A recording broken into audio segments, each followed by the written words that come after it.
In 1941, Bill Bowerman felt called to duty after the Pearl Harbor attack, joining the 10th Mountain Division where, with his regiment, he was able to survive the horrific tragedies of war. Returning to Oregon, Bowerman found triumph by impacting athletes, becoming an entrepreneur, and innovating running shoes through Nike, proving that out of tragedy should come triumph. On December 7, 1941, Japan tragically bombed America's battle fleet stationed in Pearl Harbor, Oahu, Hawaii. At the time, Germany, Japan, and Italy was in an alliance known as the Axis powers. Germany was seeking dominion over the world. The United States was not complying with this objective, and after the attack on Pearl Harbor, they declared war on the nation of Japan. On that day, December 7th, as an act of triumph, Bill Bowerman joined the Army, changing his life and others forever, a choice that rippled through history. Bowerman was born on February 19, 1911, in Portland, Oregon. He was born into a wealthy family since his father was the former governor of Oregon.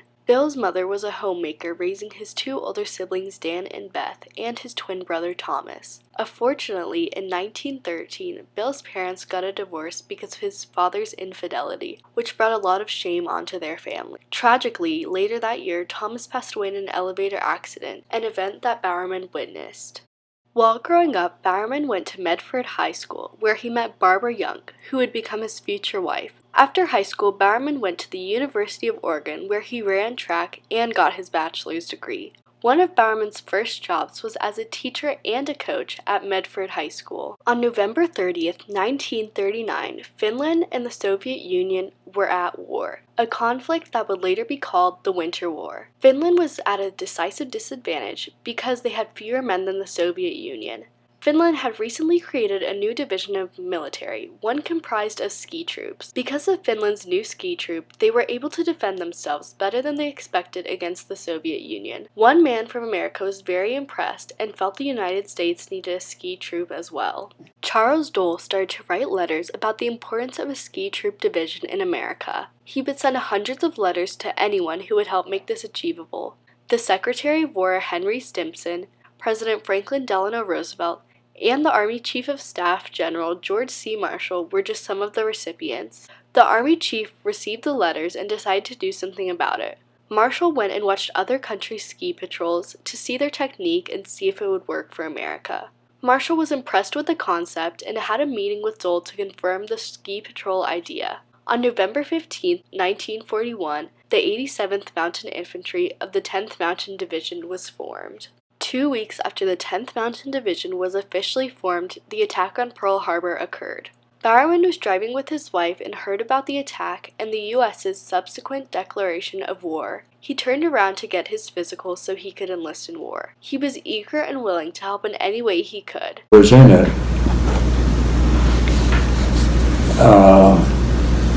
Were in favor of being in it. There was complete unanimity in feeling about the Second World War, and so people were glad to have participated both in Europe and in the Pacific. Bowerman was put into the 86th Regiment of the 10th Mountain Division as a supply duty manager. Bowerman took a train to Camp Hale, Colorado, and arrived in February. He was recruited because he already knew the basics of skiing. One of the main aspects of training at Camp Hale was called the D Series. Here they would train in 6-week periods above 13,000 feet with below 30-degree temperatures without any permitted fires. They train year-round. In the summertime, they did things like rock climbing and learn how to scale cliffs at Camp Hale in the wintertime. It was even more intense because they were going out on maneuvers into the mountains and just trying to learn how to survive in harsh conditions. The 86th was given a challenge in Italy to rid the Germans from the Apennine Mountains, starting with Mount Belvedere.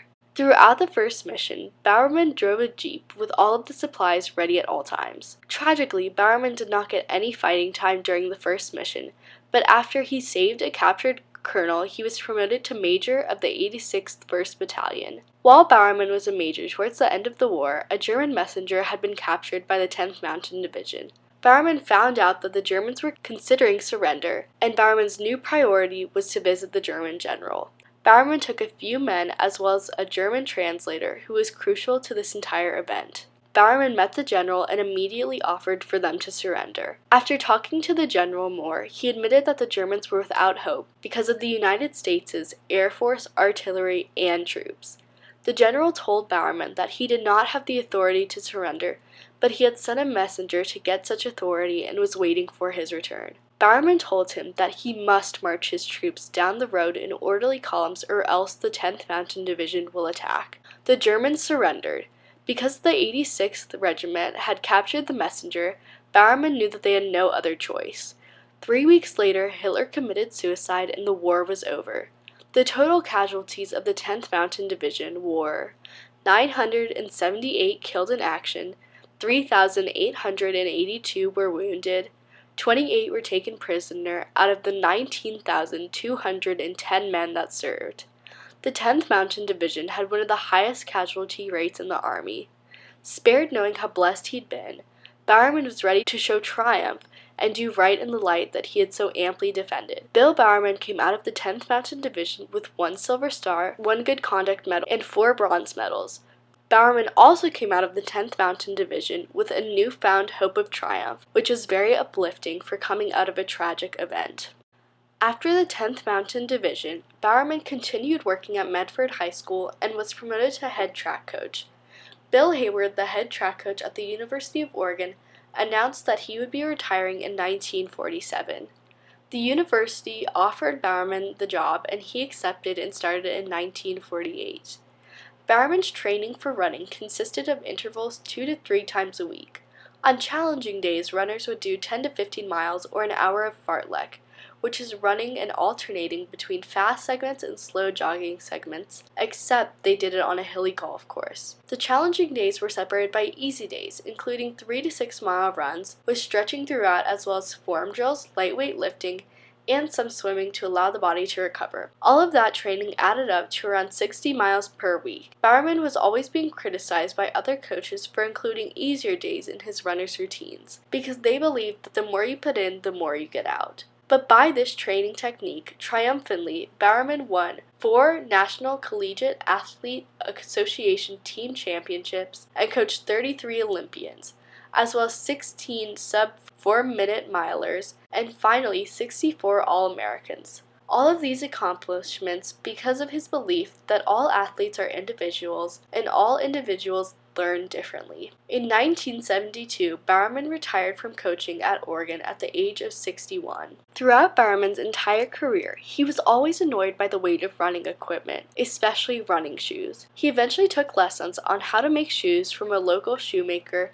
and started to make custom shoes for his runners. A couple of the runners he made shoes for were Kenny Moore and Phil Knight. Knight, a half-miler, was the first to wear them in the 1950s. Bowerman and Knight started to work together to co-found an athletic shoe company called Blue Ribbon Sports, which later became the largest athletic company in the world, rebranded as Nike, which is Greek for victory. They worked together to create affordable, comfortable, and lightweight running shoes. One morning, Bowerman was talking to his wife while she was making breakfast. He was complaining about his dilemma with his shoe cobbling, and he suddenly came up with a brilliant idea. He ran to his garage, coming back with a can of liquid rubber. He poured the rubber into the waffle iron, and when he took it out, he had a rubber sole with a waffle pattern, and thus became Nike's first shoe, the Waffle Trainer, which brought a new perspective to the running shoe industry. Bowerman moved to Fossil, Oregon in the early 90s. On December 24, 1999, he passed away in his sleep at the age of 88.